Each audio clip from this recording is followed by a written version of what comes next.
고린도후서 12장 1절부터 10절까지. 자랑함이 나에게 이로울 것이 없으나 이미 말에 나왔으니 주님께서 보여주신 환상들과 계시들을 말할까 합니다. 나는 그 주를 믿는 사람만 알갈 수 있습니다. 그는 14년 전에 셋째 하늘까지 우주로 올라갔습니다. 그때 그가 몸 안에 있었는지 몸 밖에 있었는지 나는 알지 못하지만 하나님께서는 아십니다. 나는 이 사람을 압니다. 그가 몸을 입은 채 그렇게 했는지 몸을 떠나서 그렇게 했는지를 나는 알지 못하지만 하나님께서는 아십니다. 이 사람이 낙원에 이끌려 올라가서 말로 표현할 수 없고 사람이 말해서도 안 되는 말씀을 들었습니다. 나는 이런 사람을 자랑하려고 합니다. 그러나 나 자신을 두고서는 내 약점밖에는 자랑하지 않겠습니다. 내가 자랑을 하더라도 진실을 말할 뿐이고 어리석은 사람이 되지는 않을 것입니다. 그러나 자랑은 생각했습니다. 그것은 사람들이 내게서 보거나 들은 것 이상으로 나를 평가하지 않게 하려는 것입니다. 내게 받은 엄청난 계시들 때문에 사람들이 나를 과대평가할지라도 모릅니다. 그러므로 내가 교만하게 되지 못하도록 하나님께서 내 몸에 가시를 주셨습니다. 그것은 사탄의 하수인이라고 할 수 있는데 그것으로 나를 치셔서 나로 하여금 교만해지지 못하게 하시려는 것이었습니다. 나는 이것을 내게서 떠나게 해달라고 주님께 세 번이나 간청하였습니다. 그러나 주님께서는 내게 이렇게 말씀하셨습니다. 내 은혜가 내게 족하다. 내 능력이 약한 데서 완전하게 된다. 그러므로 그리스도의 능력이 내게 머무르게 하기 위하여 나는 더욱더 기쁜 마음으로 내 약점들을 자랑하려고 합니다. 이렇게 해서요. 그러므로 나는 그리스도를 위하여 연약함과 모욕과 궁핍과 박해와 곤란을 겪는 것을 기뻐합니다. 내가 약할 그때 오히려 내가 강하기 때문입니다. 이 말씀은 주님의 말씀입니다. 아멘. 우리가 이 땅에 살아가면서 참 어려운 일을 당할 때가 있는데 그때 성경에 특별히 바울 사도의 고난과 장애를 통해서 우리가 많은 위로를 받게 됩니다. 바울 사도가 주님의 위대한 사도였고 주님의 그 일을 많이 감당하는 분이었지만 그에게는 아픔이 있었고 고통이 있었고 또 장애가 있었습니다. 심지어 사단의 하수인이라고 할 정도로 극한 아픔이 있었다는 거죠. 그 바울 사도가 아픔을 겪었기 때문에 우리가 얼마나 참 위로가 됩니까? 바울 사도가 그 아픔을 겪었구나. 바울 사도는 우리의 마음을 알겠구나. 그리고 그런 답도 알고 있거든요. 우리의 아픔과 어려움이 끝이 아니고 해답이 없는 것 아니고 해답이 있구나. 이런 것 때문에 얼마나 위로가 되는지 모릅니다. 나도 당신과 같은 장애를 겪고 있습니다. 그래서 당신의 마음을 알 수도 있고 해답을 알 수도 있습니다. 한 사람의 장애와 고난이 그 사람은 아픈 것이지만 그것 때문에 다른 사람들이 위로받고 다른 사람들이 유익을 하게 된다면 그건 얼마나 또 다른 차원에서 감사한 일이다라는 생각을 합니다. 예수님의 일생에 대해서 우리가 특별히 끌리는 것은 그분은 허식하지 않고 참 그렇게 태어나지도 않으시고 식민지 치하에 멸시받는 나사렛 지방에서 무시와 천대를 당하면서 그렇게 자라나셨거든요. 그리고 머리둘 것도 없이 가난한 삶을 사셨고 어떻게 보면 노숙자 비슷한 삶을 사신 거죠. 그리고 돌아가실 때는 정말 십자가의 고난을 당하시고 모욕을 당하시고 그렇게 해서 주님께서는 우리의 아픔과 사정을 안다. 우리 예수님이 더 가깝게 느껴지는 것은 우리 예수님은 나의 아픔과 나의 사정을 아신다라는 것 때문에 얼마나 더 많이 가깝게 느껴집니다. 그는 우리와 한결같은 시험을 받으신다. 육체로 계실 때 심한 통곡과 눈물로 간구를 하나님께 하였습니다. 그가 아들이라도 받으신 고난으로 인하여 순종함을 배웠습니다.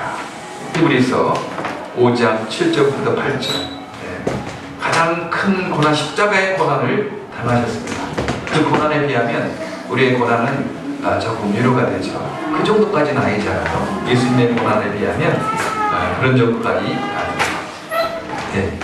저도 동서남북이 막히는 해결 방법이 없고 사람에게 도움할 수도 없고 하나님만이 풀 수 있는 그런 환경과 어려움을 당할 때가 있었거든요.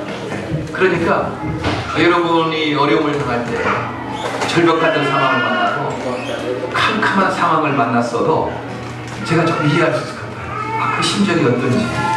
왜냐하면 저도 그런 걸 겪어봤기 때문에 캄캄하다 굴을 들어가는데요, 좀 빛이라도 보이면 좀 위로가 되겠는데 빛이 안 보이는 거예요. 캄캄한 거예요. 언제까지 가야 되냐, 그것도 보이지 않는 거죠. 그럼 굴 속을 지금 내가 가야 된다는 심정, 여러분 그런 때가 있잖아요. 저도 그럴 때가 있었어요.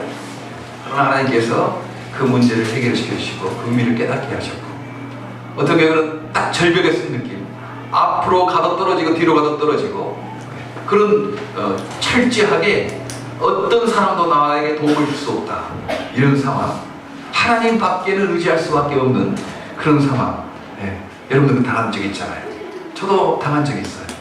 그래서 그 심정을 조금이나마 이해할 수가 있는 거죠. 오늘 장애와 고난은 안 좋은 것, 없어져야 하는 것이라고 보통 사람들이 생각하는데 성경에서는 아니다, 그게 유익이 있다, 그런 관점에서 이렇게 말씀을 합니다. 오늘 그 말씀에 대해서 살펴보려고 합니다. 먼저 바울 사도는 내가 한 사람을 안다, 그렇게 말합니다. 나는 그리스도를 믿는 한 사람을 알고 있습니다. 그가 14년 전에 셋째 하늘까지 올라갔습니다. 그때 그가 몸 안에 있었는지 몸 밖에 있었는지 나는 알지 못하지만 하나님께서는 아십니다. 누구를 말하는 걸까요? 사실 바울 자신을 말하거든요. 그런데 내가 뭐 하늘에 올라갔다, 내가 나무에 갔다, 내가 많은 계시를 받았다, 이렇게 하면 자랑이 될까봐 3인칭 단수로 그렇게 객관적으로 자신을 표현하게 되는 거죠. 1인칭으로 말하기보다는 3인칭으로 말합니다. 자랑하지 않으려고. 혹시 시험 다른 사람이 시험에 들까, 그런 생각합니다. 저는 영어에 수동태가 많은 이유 중에도 그거 있지 않나 생각해요. 영어에도 많은 수동태가 있지 않습니까? 내가 강조되지 않냐고 좀 수동태로 많이 강조되는 것. 그리고 사역동사도 좀 있죠. 내가 당신을 돕는다, 내가 당신 도와주겠다, I give you help, 그렇게 보통 말하잖아요. 그러면 내가 꼭 아랫사람, 당신 부족한 사람이고 내가 똑똑한 사람이고 나는 가진 사람이기 때문에 내가 당신을 도와준다, 이런 느낌이 들잖아요. I give you help, 그러면 그런 느낌을 받을까봐 Let me give you help, 당신이 주는 거죠. 당신이 나로 하여금 당신을 도울지 허락해달라, 그렇게 표현하는 거예요. 겸손한 표현이죠. 겸손한 표현으로 그렇게 자기를 자랑하지 않는, 자기를 나타내지 않는 그런 성경의 정신이 있습니다. 그래서 바울은 내가 뭐 천국에 올라갔다, 내가 나무에 가서 계시를 많이 받았다, 이렇게 표현하지 않냐고, 내가 어떤 사람을 하는데 그가, 그러면서 3인칭 단수로 겸손하게 표현을 합니다. 성경은 나를 강조하지 않아요. 성경의 전체적인 의미는 나를, 내 자신을 강조하지 않습니다. 저는 이제 그런 생각을 해요. 우리 기독교가 믿음으로 우리가 구원을 받고 죄용서 받는 거지, 예수 그리스도를 믿음으로 구원받고 죄용서 받는 거지, 선행으로 우리가 죄용서 받고 구원받는 거 아니다, 이렇게 말하면 사람들이 좀 오해할 것 같아요. 예수 믿는 기독교인들은 뭐 예수 믿는 믿음만 강조하지 뭐 선행은 강조하지 않는 그런 구원파 비슷한, 그렇게 되지 않는, 그렇게 오해를 할 수 있을 것 같아서 저는 조금 다른 표현으로 우리 가자. 선행, 우리가 의도했던 선행이라는 말은 다시 다른 의도거든요. 자기 공로를 말하는 거지 선행 자체를 말하는 거 아닙니다. 선행은 좋은 거죠. 그러나 자기를 강조하는, 자기 공로를 쌓아서 죄용서 받고 자기 공로로 천국 가는 것은 아니다, 이렇게 강조하면 좋겠다. 우리가 선행으로 구원받는 거 아니라고 말하면 선행이 무시되고 기독교가 이상한 기독교 될 수 있는 오해의 여지가 있으니까 그 말을 좀 빼고 다른 정도, 우리가 예수님을 믿음으로 죄용서 받고 천국 가는 것이지 자기 공로로 우리가 죄용서 받고 천국 가는 거 아니다. 이 선행이란 말보다는 자기 공로라는 말을 대치해서 그렇게 말하면 참 좋겠다라는 생각을 합니다. 만약 자기 공로로 죄용삼박 천국 가게 된다면 능력 있는 사람만 천국 가게 되잖아요. 그럼 능력 없는 사람은 어떡하는가? 자기 공로로 간다 그러면 돈 많은 사람, 재산 많은 사람만 천국 가고 헌금 적게 하는 사람은 천국 가지 못한다는 말인가? 그것도 불공평하잖아요. 그리고 똑똑한 사람만 자기 공로로 죄용삼박 천국 간다면 똑똑한 사람만 천국 가고 그럼 IQ 낮은 사람, 장애인들은 그냥 천국 못 간다는 말인가? 그거 불공평하잖아요. 그러나 우리 주님의 십자가로 말미암아 주님의 십자가의 공로로 우리가 구원받는다, 천국 간다. 그러면 얼마나 공평합니까? 똑똑한 치 못한 사람도 그 예수 그리스도 십자가를 의지하고 갈 수 있는 거죠. 그리고 가난한 사람도 그 하나님 천국에 갈 수 있는 거고, 또 좀 부족하다고 느끼는 사람도 예수로 말미암아, 예수님 십자가로 말미암아 그 천국 가게 되니까 얼마나 공평합니까? 공평하신 분이다. 정말 세상이 불공평합니까? 가난한 사람은 계속 가난해지고 부자들은 계속 부자가 되고 지금 이 불공평한 세상에 살고 있어요. 어떤 그 경제학자들이 낙수 효과를 말했대요. 사람들이 그냥 부자들 계속 부자가 되게 하면 그 물이 넘쳐서 그 물이 떨어져 가지고 그 가난한 사람들에게까지 이렇게 오지 않겠나. 이제 그게 그래서 계속 부자들에게 기회를 많이 주자. 그러면 돈을 많이 벌면 떨어지는 것이 있지 않겠나. 그 가난한 사람들이 좀 받아서 세상이 좀 공평해지지 않겠나. 그런 생각을 했거든요. 그런데요, 지금 10년, 20년 전보다 더 미국 사회가 불평등하게 됐어요. 더 불평등해. 중산층이 없어진 거예요. 그리고 세상은 더 불공평하게 됐습니다. 왜냐하면 낙수 효과가 없거든요. 사람 욕심이 많아서요.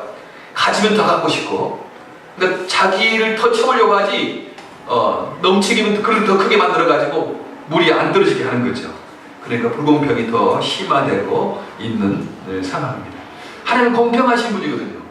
우리가 예수 그리스도의 공로로 죄용삼 받고 천국 가게 됐다는 것은 얼마나 공평한 세상에 대해서 동기부여를 하는지 모릅니다.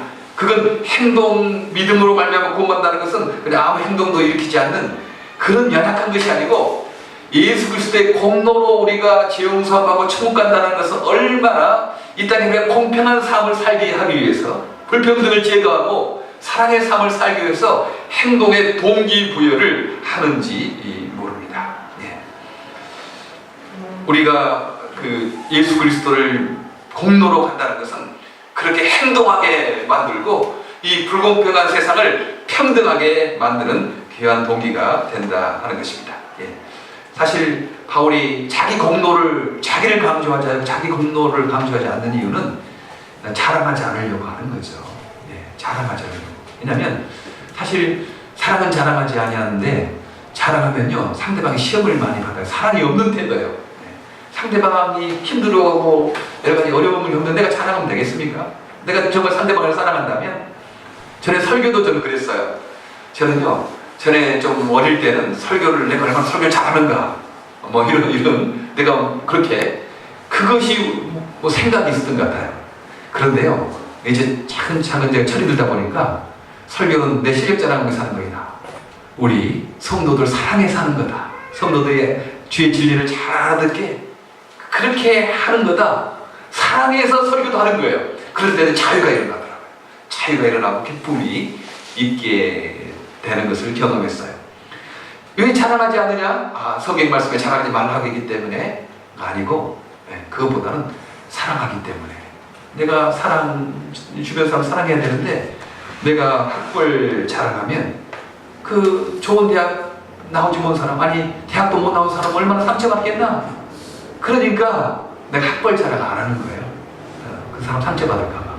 근데 보통 좀 보면 어떤 사람은 항상 그 대화를 자기가 어느 대학 나갔다, 좋은 대학 나갔다 그쪽으로 대화를 유도하는 사람이 있는 거 있어요. 그 사람 만나면 항상 자기가 한국에서 어떤 대학 나오고 어떤 동창회를 하고 뭐 그 대학 가운데 전혀 주제가 다른데 거기에 항상 끼는 것을 보면서 아, 저분은 저기 좋은 학교 나온 곳이 벽이구나, 그런 생각을 많이 하죠. 차라리 저분이 그런 대학 안 나오고 뭐 대학도 좀 3년 대학 나왔더라면 더 좋았을 텐데.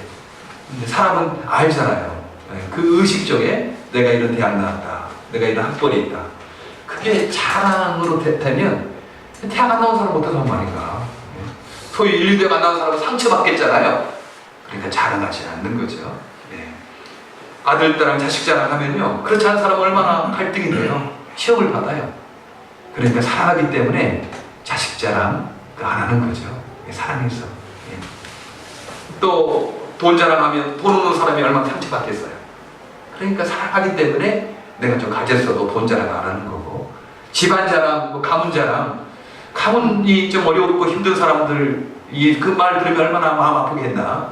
나는 왜 이렇게 좋은 가문에 안 태어났지? 그런 생각할까봐 사랑해서 우리가 가문 자랑, 뭐 그런 자랑 안 하는, 사랑하기 때문에 안 하는 것입니다. 그래서 바울이 1인칭으로 내가 하늘을 알아갔다, 내가 계시를 받았다, 이런 것이 아니고 그가, 어떤 사람이 이렇게 3인칭으로 강조를 하는 것을 볼 수가 있습니다.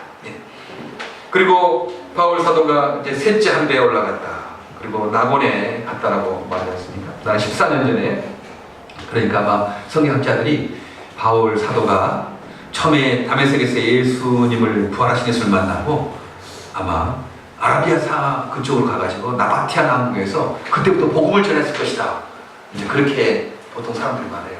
부활하신 예수를 만나고 바울이 복음을 전하러 그 아라비아로 갔다. 그냥 뭐 치과 그 수도하기 위해서가 아니고 거기에 가고, 그 다음에 돌아와서 지금 터키 지방에 있는 다소 고향, 그 항구거든요. 근데 클레오파트라하고 안토니하고 만난 국제적인 도시였습니다. 그 도시에서 지금도, 전에 제가 바울 사도의 행적지를 갔더니요, 그 클레오파트라를 맞이했던 그 안토니가 같이 만났던 개선문이 지금도 있더라고요. 그 바울의 고향 다소에, 터키에 있어요. 거기에 있었는데 국제적인 도시였는데 아마 많은 성경학자들이 그 다소에 있으면서 이 환상의 계시를 받지 않았나, 이제 그런 이야기를 많이 이렇게 합니다. 그가 셋째 하늘을 올라갔고 또한 낙원에 갔다. 우리의 이성을 초월한 세계에 대해서 말을 하거든요.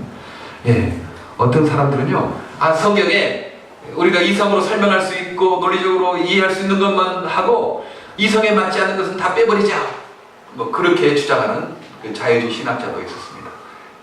무엇을 모르는 거죠. 정말 극한 상황, 내 인간의 힘으로 할 수 없고, 나는 캄캄한 굴 속에 갈 수밖에 없고, 나는 동서남북 해봐도 난 꽉 막혔다, 하나님밖에 도움 줄 사람이 없다, 이런 경험과 체험이 없는 사람들이 신학을 하면 그러는 거죠. 이 이성으로 이해되지 않는 부분은 다 빼버리자. 그런데요, 저는 오히려 이성으로 이해되지 않는 부분이 희망인데요. 저희 설명할 수 없는 부분이 있다, 내 작은 머리로 논리적으로 해결할 수 없는 그 신비한 세계, 그 다른 차원의 세계가 있다는 것이 저희들의 희망입니다. 아마 여러분도 그렇지 않겠어요? 여러분에게도 이 신비한 세계, 천국의 세계, 천사들의 세계, 낙원의 세계가 있다는 것이 얼마나 소망이 되고 우리에게 희망이 되는 것 아니겠습니까? 기적이 일어날 수 있다, 반전이 일어날 수 있다 하는 거죠. 반석에서 물이 나고 홍해가 갈라지고 죽은 자가 살아나고 보리떡 5개와 물고기 2마리로 5,000명을 먹이고 넘기셨고 무리로 걸으셨고, 그런 초월하신 분이 지금 나와 함께 한다는 것이 우리의 소망이고 우리의 위로가 되지 않습니까? 내 문제를 아시고 내 인간의 내 힘으로 할 수 없는 이것들을 아시고 해결할 수 있는 분이 지금도 살아 계시다, 눈에 보이지 않지만 함께 하신다, 이런 것들이 우리의 소망이고 우리의 힘입니다. 만약 모든 성경에 이성적으로 생각되지 않는 거 다 빼버린다면, 천국도 빼버리고 부활도 빼버리고 동전탕수도 빼버리고 기적적인 것도 다 빼버리면 우리는 얼마나 절망 가운데 있겠습니까? 우리는 절망 가운데 있을 수밖에 없어요. 그래서 터틀리안이라는 그 신학자는, 나는 믿기지 않기 때문에 이성으로 이렇게 이해되지 않기 때문에 믿는다, 나는 이해되기 때문에 믿는 것이 아니고 이해되지 않기 때문에 믿는다, 이성으로 계산할 수 있어서 믿는 것이 아니고 이성을 초월한 세계에 있다는 것 때문에 나를 믿는다. 예, 터툴리아는 신학자가 그랬습니다.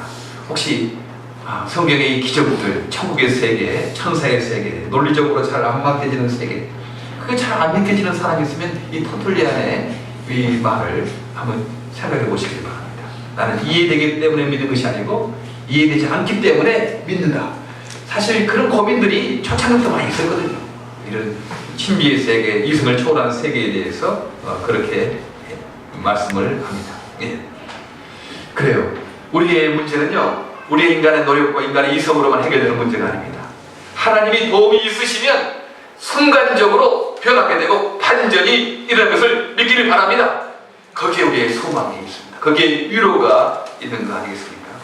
천국의 세계, 천사들의 세계, 부활하신 하나님, 무리를 걷고 오병이어를 이렇게 주시는 그런 능력의 주님이 지금도 살아계시고 내 문제를 알고 계시고 내 해답도 알고 계신다 하는 말씀입니다. 네. 그래도 내가 자랑을 생각했는데 이 자랑에도 내가 어리석은 자가 되지 않는 것은 내가 참말을 지금 하고 있다. 그렇게 말씀하지 않습니까? 네. 나는 이런 사람을 자랑하려고 하지 않습니다. 그러나 나 자신을 두고서는 내 약점밖에 자랑하지 않겠습니다. 그러나 내가 자랑하더라도 진실을 말할 터임으로 어리석은 사람이 되지 않을 것입니다. 그러나 자랑을 생각했습니다. 그것은 사람들이 내게서 보거나 들은 것 이상으로 나를 평가하지 않게 하려는 것입니다. 이렇게 말합니다. 그러면서 그 받았던 계시에 대해서, 그 주님의 받은 은혜에 대해서 이렇게 고백을 하죠. 내가 받은 엄청난 계시들 때문에 사람들이 나를 과대평가할지는 모릅니다. 그러나 그러므로 내가 교만하게 되지 못하도록 주님께서는 내 몸에 가시를 주셨습니다. 그것은 사탄의 하수인이라고 할 수 있습니다. 그것으로 나를 지켜서 나로 하여금 교만해지지 못하게 하시려는 것이었습니다. 나는 이것을 내게서 떠나게 해달라고 주님께 3번이나 간청했습니다. 예. 문제 해결을 위해서 주님께 간절히 기도했다는 거죠. 새벽 기도했다는 것은 간절하게 진심을 다해서 기도했다라고 하지 않겠습니까? 예. 우리는 우리 문제 해결을 위해서 기도해야 되죠. 돈이 떨어지면요, 돈을 위해서 기도해야 돼요. 건강이 상하면요, 우리 의사 찾아가기 전에 건강을 위해서 기도해야 되지 않겠습니까? 내 육신적인 필요에 대해서, 물질적인 필요에 대해서 우리 기도하고 하나님께 매달려야 하는 것입니다. 예. 어떤 사람들은 그래요. 그 기복적인 신앙이다. 우리는 그런 물질적인 거, 육체적인 거, 그런 세상적인 거 구하기보다는 먼저 조금 더 정신적인, 영적인 거, 그런 거 구해야 된다. 물론 그 영적인 거 구해야 되죠. 이 땅을, 세상의 평안을 위해서 기도해야 되고, 세상의 어떤 그 정의를 위해서 기도해야 되고, 그러나 우리는 또 우리의 필요에 대해서, 물질적인 것, 어떤 문제에 대해서, 결혼 문제나 직업 문제나 진급 문제나 자녀들의 문제, 그걸 위해서 기도하는 것입니다. 지금 우리 바울 사도 그러지 않았습니까? 내 지금 병이 있다, 육체의 가시가 있다, 이것 좀 하나님 낫게 해달라고 간절히 기도해 주지 않았어요? 예. 예수님도 십자가의 고통을 당하지 않기를 위해서 기도하셨습니다. 마태복음 26장 49절. 하나님, 이 잔을 내게서 지나가게 해 주옵소서.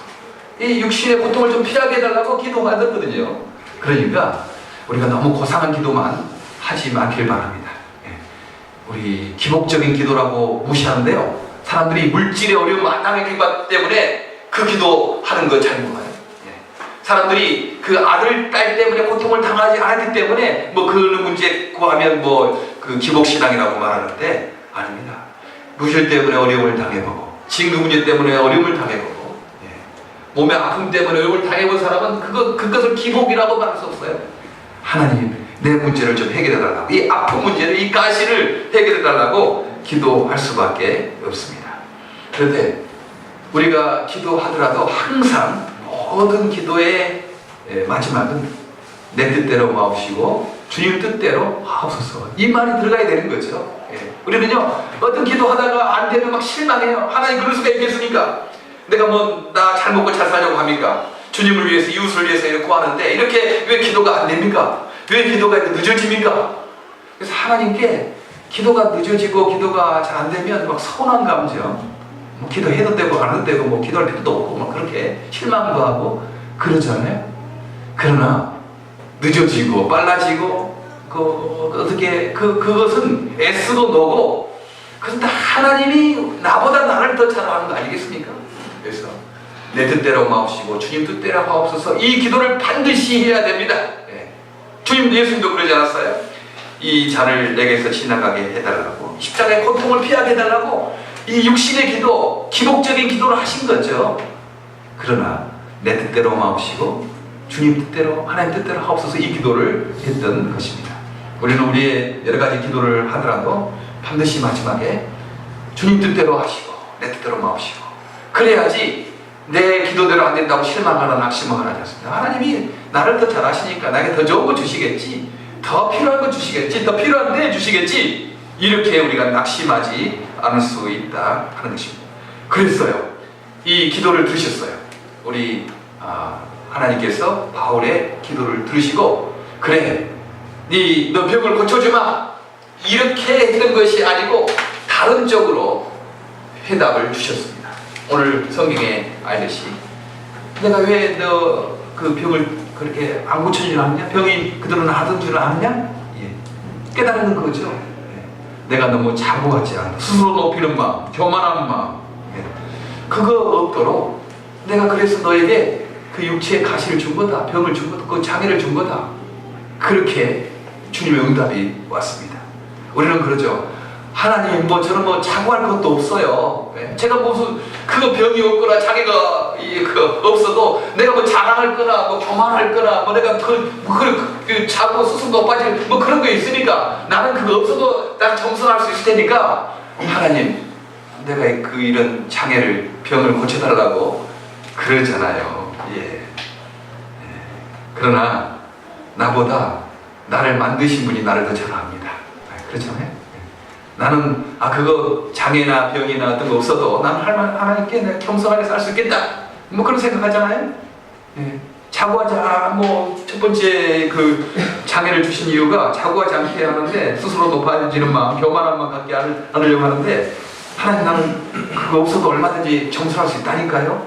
그렇게 하나님께 항변할지 모릅니다. 그러나 우리는 생각하길, 나보다 나를 만드신 분이 나를 더 잘 아신다. 또 아마 그렇게 나를 너무 자고하지 않게 하시려고 그렇게 하지 않겠느냐. 교만한 것이 무엇입니까? 다른 거 아니에요. 하나님 도움 없이도 살 수 있다, 이게 교만한 마음 아니겠습니까? 하나님 없이도 살 수 있고 하나님 도움 없이도 내가 살 수 있다라고 생각하는 것이 교만한 마음입니다. 그 교만한 마음이에요. 우리의 장애와 아픔과 그 괴로움 때문에 하나님 도움 없이 내가 살 수 없습니다, 하나님 도와주세요, 아침마다 그러지 않습니까? 기도할 때마다 주님 도와달라고 그러지 않겠습니까? 그 겸손한 마음이거든요. 그래서 그런 자고하지 않게 하려고, 교만하지 않게 하려고 내가 바울로에게 하겠다, 그렇게 말씀합니다. 그리고 내 은혜가 내게 족하다. 지금 너 병 장애 안 고쳐진다고 그렇게 하지만 지금 나의 은혜가 너에게 충분하다, 그렇게 말씀을 하는 것입니다. 그러나 내게서 떠나게 해달라고 주님께 3번이나 강청했습니다. 그러나 주님께서 이렇게 말했습니다. 내 은혜가 내게 족하다. 그 정도면 됐다. 그렇게 말씀하는 거예요. 우리가 변화할 수 있는 것, 우리가 기도하고 노력해서 변화할 수 있게 하는 것과, 내가 아무리 기도하고 노력해도 변화할 수 없는 것을 분별할 수 있는 지혜가 필요하죠. 변화 충분시킬 수 있는 것, 발전시킬 수 있는 것까지 내가 그냥 게을러가지고 그냥 하나님 뜻이니까 그렇게 해서 자기의 노력을 포기하는 것도, 이건 성경적이지 않습니다. 내가 노력해서 변화시킬 수 있는 것 있다 그러면 노력해야 되죠. 그런 어떤 부분에는 안 되는 거 있지 않습니까? 안 되는 거. 그런데 안 되는 것을 그냥 내가 노력하고 내가 하면 내가 받을 수 있겠다, 고칠 수 있겠다, 그 태도도 우리가 좀 버려야 합니다. 근데 그 사이가 참 민감하죠, 사실. 이것을 내가 계속 노력하면 진보가 있겠나? 아니면 이건 아무리 노력해도 진보가 없을 것이다. 이것을 두 사이를 이렇게 분간하는 지혜가 참 필요합니다. 그걸 알아야 되죠. 그래서 이것은 내가 노력하면, 기도하고 노력하고 주님의 도움으로 이건 변화될 수 있고 진보가 있을 수 있다는 것을 노력하고 기도하고 애써야 되죠. 그러나 또 한 가지, 아무리 기도하고 아무리 노력해도 이 부분은 변화가 있을 수 없다. 그렇게 생각되면요, 그냥 내 은혜가 내게 족하도다 하는 것처럼 인정하고 받아들이는 것입니다. 그게 중요하죠. 중요해요. 예. 어떤 장애인 부모님들 중에 그거 참 필요하다고 생각해요. 내 아들을 내가 어느 정도 노력해서 할 수 있으면 그 노력해서 하는 거예요. 그러나 어디까지 노력해도 이 정도는 안 되겠다. 그러면 그걸 빨리 받아들이는 것입니다. 주님께서 그대로 쓰시는 거겠지.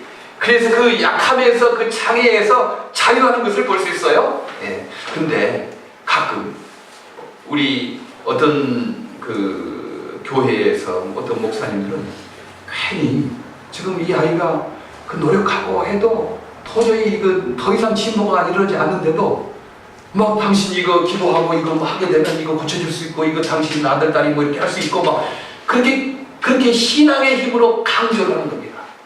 그러니까 그 부모들 보면 마음에 평안이 없는 거예요. 항상 이 지금의 상태에서 불만족이 있는 거죠.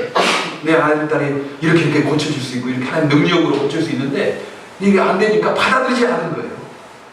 그래서 하나님의 이름으로 그렇게 부추기는 것 조심해야 된다고 생각합니다. 예. 그럴 것도 있고 그렇지 않을 것도 있거든요. 오늘 바울 같은 경우는 그렇게 아무리 기도하고 노력해도 하나님이 안 고쳐줬잖아요. 이런 상황도 있잖아요. 그거 받아들여야지.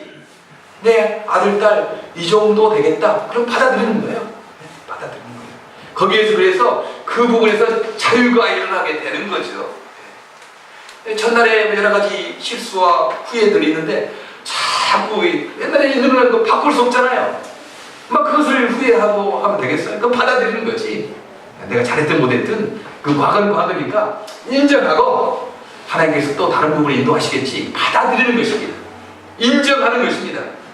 거기에 자유가 일어나요. 자유가 일어납니다. 오늘 바울도 고쳐지지 않는다. 그대로 사는 게 좋다. 내 은혜가 내게 족하다. 이렇게 말했을 때 바울은 받아들였어요. 그래서 거기에서 그 육체의 가시 그 장애에서 자유함을 갖게 되었습니다. 여러분도 변할 수 없는 것을 받아들이는 자유가 있기를 바랍니다. 그래서 우리 예수 믿는 사람들 역시 다르구나. 다른 예수 안 믿으면요, 막 그것 때문에 꼬여가지고 막 그냥 사람도 우울증에 걸리고 막 변할 수 없는 것을 그냥 하려고 그러니까 얼마나 힘들게 살겠어요. 그래 예수 믿는 사람들은 잘 분별해서 변할 수 없는 것들은 그냥 받아들이고 거기에 하나님의 뜻이 있지 않겠나 생각하고 그렇게 나가는 것입니다. 예. 그다음 세 번째 깨달은 것은 약함은 사명을 위해 그리스도의 능력을 담은 그릇이다. 예. 나의 약함과 장애는 그리스도의 능력을 담는 그릇이라는 거죠. 예. 이게 혁신이 일어났잖아요. 전에는 이건 없어져야 된다고 고쳐져야 된다고 생각하고 이건 그랬는데 주님께서 응답하시기를 사명을 위해서 그리스도의 능력을 담는 그 장애가 그 약점이 그 그릇이다 라고 그렇게 말하는 것입니다. 우리는 그랬어요. 나 자신을 볼 때 나의 약점이라고 생각하는 것, 이것은 내가 주님께 더욱더 가깝게 가기 위한 그 은혜를 담기 위한 그릇이다. 내 약점 그렇게 생각할 수 있을까요? 그렇게 믿음으로 생각하시를 바랍니다. 예, 뿐만 아니고 다른 사람의 장애를 볼 때도 저분의 그 약점과 장애가 그리스도의 능력과 사랑을 담기 위한 그릇이구나. 이런 모습으로 봐주는 겁니다. 저는 그랬어요. 장애가 심한 사람을 볼 때도 소망이 있어요. 왜냐하면 저분이 그 뜻을 깨닫기만 하면, 하나님의 은혜를 깨닫기만 하면, 그 부모가 그것을 알기만 하면 얼마든지 주님의 능력을 위해서 사용될 수 있을 텐데, 그런 장애를 심하게 않는 사람을 보면 오히려 하나님께서 얼마나 능력의 도구로 사용하시려고 저런 장애를 허락하셨나, 오히려 믿음의 눈으로 보게 되는 그런 것이 있더라고요. 예. 그런 아이들을 볼 때 그런 식으로 장애 심한 아이일수록 하나님의 능력을 담는 그릇이구나 라는 그런 시선으로 보게 되는 것이 너무 중요합니다. 사실 미랄성교단이 처음 시작하고 발전하게 된 동기 중에 하나가 이제서 소년 전라남도 승주군 여수 옆에 있는 산골짜기, 거기에 15세 소년이 열병을 앓다가 그냥 두 눈을 잃게 됐어요. 어머니는 충격으로 돌아가시고 전답다 팔아서 달아나게 되고, 유서 쓰려고 서울맹학교에 갔는데 그때 그 시각장애를 달렸더라면 자기는 중학교도 못 갔을 뻔했대요.